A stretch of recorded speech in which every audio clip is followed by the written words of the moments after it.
I think you know my name. It's Tim Bishop, and I'm based in Lund, as you said. And yeah, I've been working for I think around 11 or 12 years, I think, mainly with spatial audio, but also with performance and with kind of multisensory installations as well. So I've done various projects.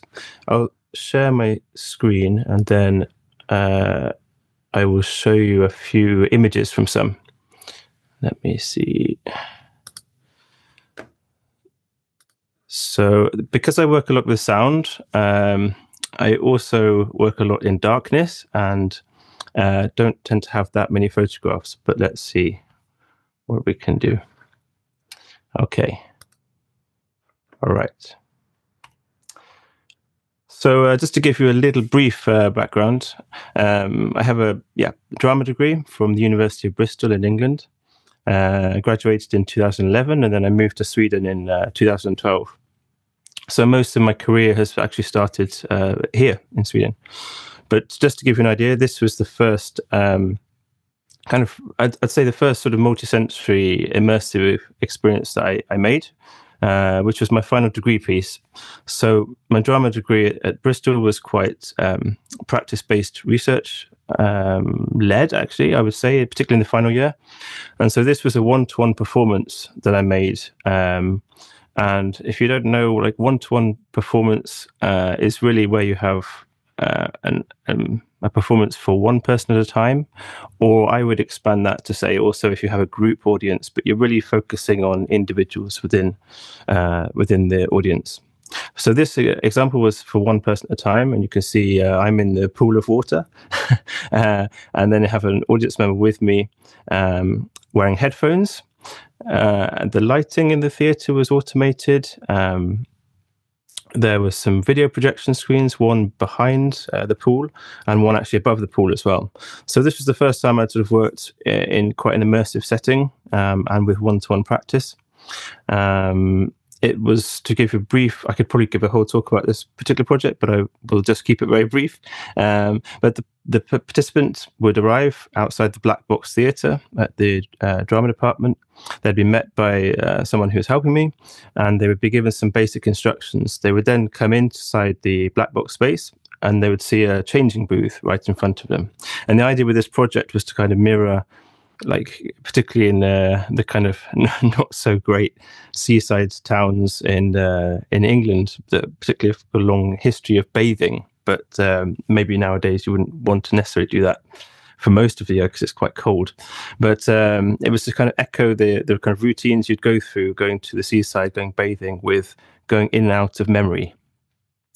So they would get changed into their swimming costume, put on this pair of headphones, and they would have a little card to complete a sentence. So it would be like different examples, but one could be, my earliest memory of the seaside was ... So then they would leave the changing booth and they would follow these audio instructions, and the lighting in the theatre was synchronized, and my movements as well, and the video projections would come in and out as well. And eventually they would end up in the water with me. They would place, as just before they got in, they'd place their card with this memory on into the water, and the ink would dissolve. So it was sort of linking water with containing memory.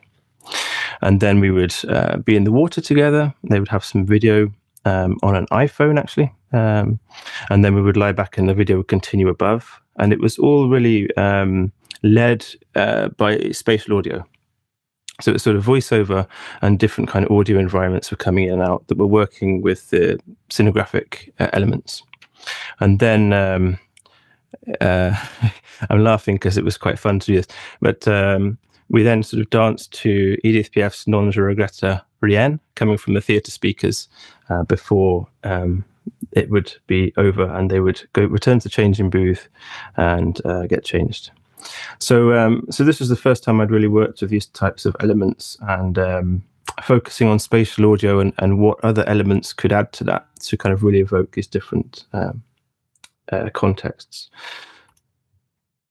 In other projects, just to mention briefly, I've been working Also with installation context, this is something I did, with Malmö museums involved, and this was between Arts Center, which is part of Lund University, Malmö Museums and Visdom down in Malmö, and also ESS, so the European Spallation Source. I was one of 7 artists chosen for this residency, and I made a work where I actually went inside the particle accelerator and recorded the acoustics ambisonically, which, if you don't know, it's a 3D sound technique. And the basic idea of this installation was that the participant would have you can see this installation view here. They were talking to the microphone, and on headphones they would hear their voice coming back to them as if they were present inside that space. So in this example, it's like 10 meters away, so they'd hear their voice coming from 10 meters away. So it's exploring how we have this kind of body of knowledge of acoustic spaces, and how we understand different spaces based on how they sound. And of course, probably one of the most known sounds to us is the sound of our own voice, even if we don't hear it the same way as other people would hear it. So it was kind of combining those elements. How could we understand this very complicated facility with a lot of scientific research going on without having to know stuff? How can you do it based on experience? And that's kind of a theme through my work. How do we work with experience, and not assuming people need to know certain things to get something powerful out of the event? Just to show you some photos, this was what it looked like inside when I was doing the recording. So at the side of the image, you can see a bit of my computer and the microphone. And actually, it's quite hard to see in this photo, but there's a speaker down at the end of the accelerator tunnel there.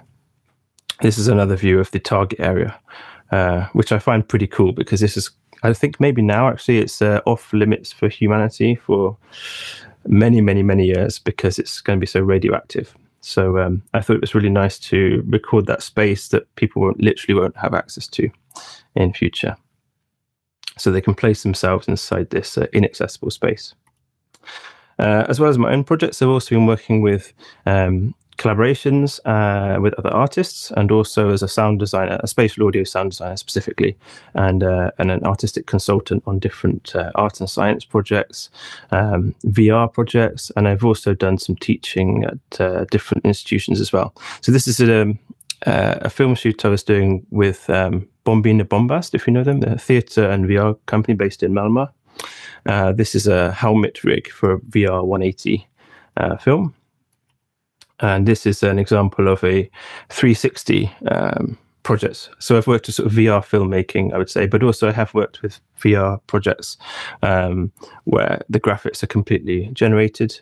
And I've done things like a dance in VR project and things like that. So many things, because spatial audio is fun, and there's not many of us doing it in Sweden. And this is just an example of some of the teaching I've done. So this is actually at Arts Center again. This is 16 speakers in a horizontal setup, and I was teaching spatial audio to a theatre company. So we were playing with how to work with speakers and how you can place voices around a space, and the different techniques you can use to position a voice around many speakers, different panning techniques and what that might sound like. But specifically how to work with this, not just technically, but how to work with it artistically. How do you work with the room and the specifics of the speakers and what that does to the voice recording and how it reflects off the room, and things like that. So that was a bit of a brief overview. I'm going to be quite quick, but just to give you an idea of what I'm working on. So just to pull up 2 projects in a little bit more detail. The first one's called Blackout. This is a project I did beginning in 2019, and it takes place in complete darkness. So with this, there's one participant at a time, and they're wearing this headset. So this headset's a pair of headphones, the tracking device, which takes their orientation and their position in the room, and they have a wireless stereo. I need to stop saying the word stereo. It's not working with stereo content. It's working with 2-channel content that's an immersive way of listening on headphones. So if you know binaural technology, it's a way of getting 3D sound over headphones. So what they're actually listening to is this kind of spatial audio.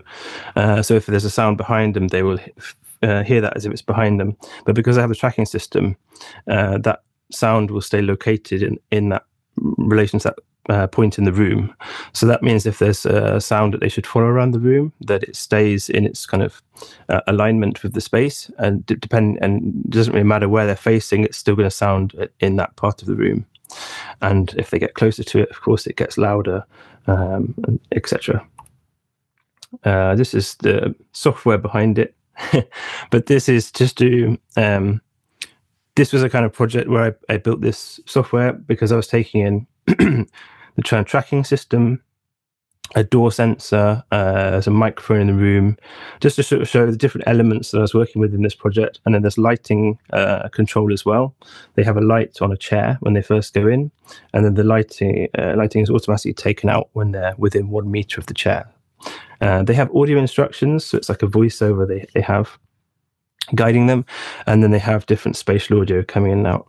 And this project is really is an example of the troubleshooting to make sure the tracking system is working. This is the layout of the room in Arts Center I did in, with the spatial voices around them that they will follow. And this is kind of quite an introspective experience, I would say. That's how it's sort of made. And they sort of follow this kind of voiceover, and the room changes based on particular parts of the work. And the idea is they sort of forget the space that they're in, but not completely. So I work a lot with immersive projects with other people as well, and it's a kind of thing of how much is too much. So in this example, I'm working a lot with sound, but then I don't really do anything with, or very little with visuals. There's haptic touch, so I'm at some points I'm touching their fingers and things, for example. But it's really to allow the imagination to get stronger in this sense. So it's kind of, what are the gaps I should leave in the immersive experience, and where is it okay to feel like you're physically in this room, but you're sonically somewhere else? Because I think that's also very interesting. And then just to show you a little bit about how it looks in practice. This is from, I'm in the room with them, and I'm wearing a thermal imaging camera. So this is what I see in the room.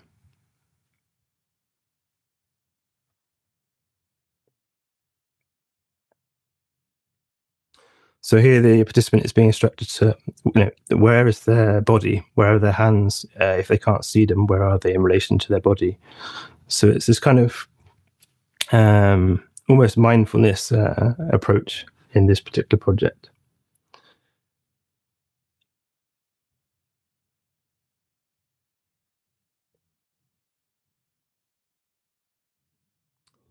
Okay. And then just to pull out another project. This is a bit different, but still related to that approach. So this is a project called Sheltered.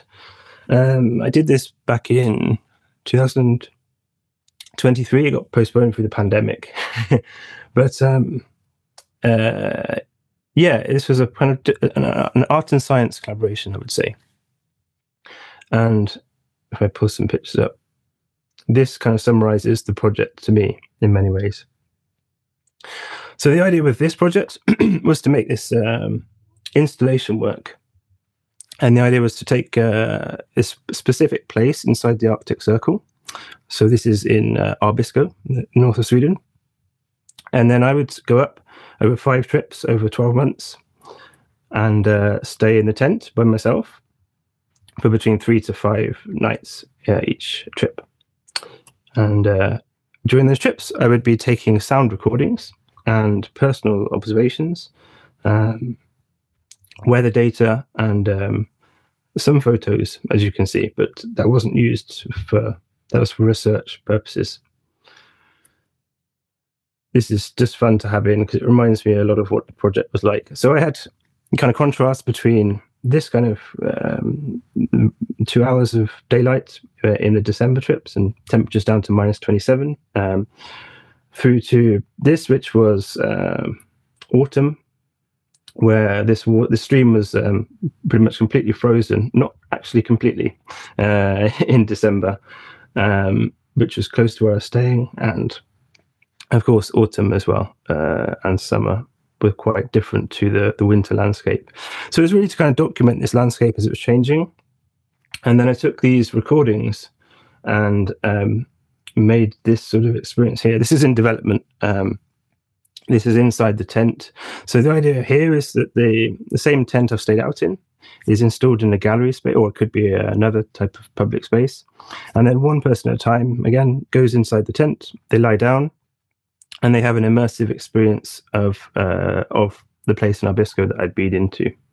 Here's the installation view from outside the tent. So this is with 8 speakers, and they're playing different sounds that I've recorded. So basically, when you're inside the tent, it should sound as close as possible to how it is, or equivalent to how it was like for me staying there for real. The thing here is they're also wearing an ECG headband. So that's a device that measures brain activity. And what that means, or what I did with that data, so it's like a biometric feedback technique. So the weather that they're hearing changes depending on their mental state throughout the work. So the work lasts around 20 minutes. So during that, it depends on if they're feeling very focused, they start to get certain types of weather. If they're not focused, they get different types of weather. So the basic hypothesis of this work was, if you're listening immersively to this environment, that's a real environment, that's a specific location, and there's a lot of evidence of climate change in that area, and you're inside this tent, which is kind of like cocooning you, do you feel closer to that environment and closer to nature? And if you're able to affect that environment through your own individual brain activity, the idea is to hopefully encourage people to feel more empowered to affect bigger issues like climate change through their individual thought processes afterwards. So that was a quick summary. You're welcome to contact me. This is my email address, and you can also see my timbishopartist.com is my website as well. So yeah, then I think we can go to questions. Thank you, Tim. I think you can stop your screen share. Thank you. Yeah. Thank you very much for a very interesting and inspiring presentation.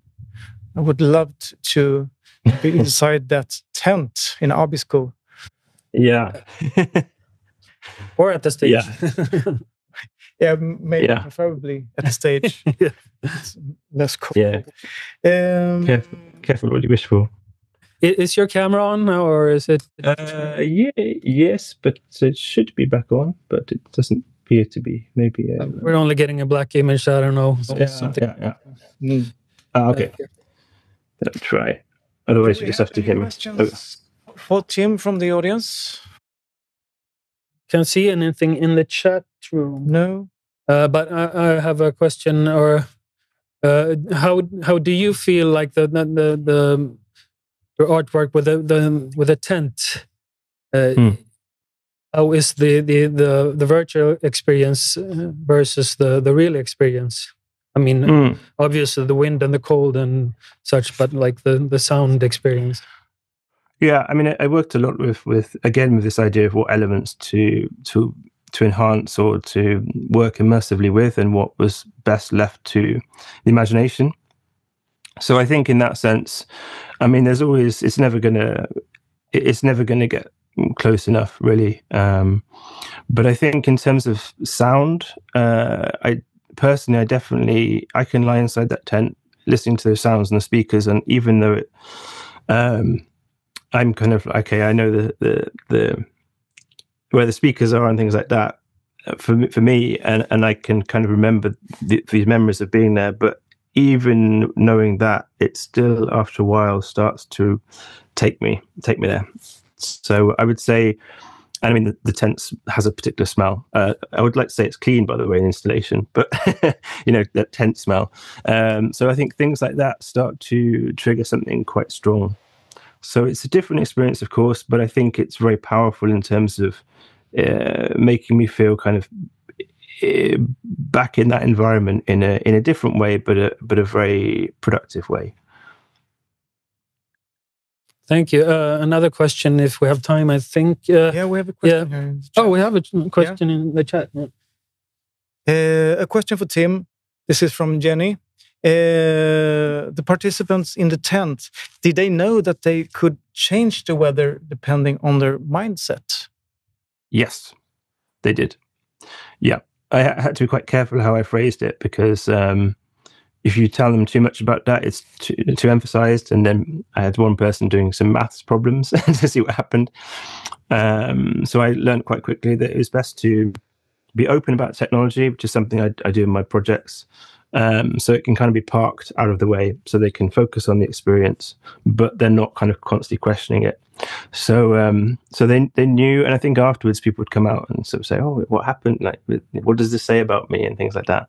But I made it kind of clear it was actually a way of like optimizing the experience, I would say, rather than trying to kind of analyze the participant or anything like that. It was used to kind of fine tune the immersive experience to be better suited for that specific person, and as a thought experiment as well.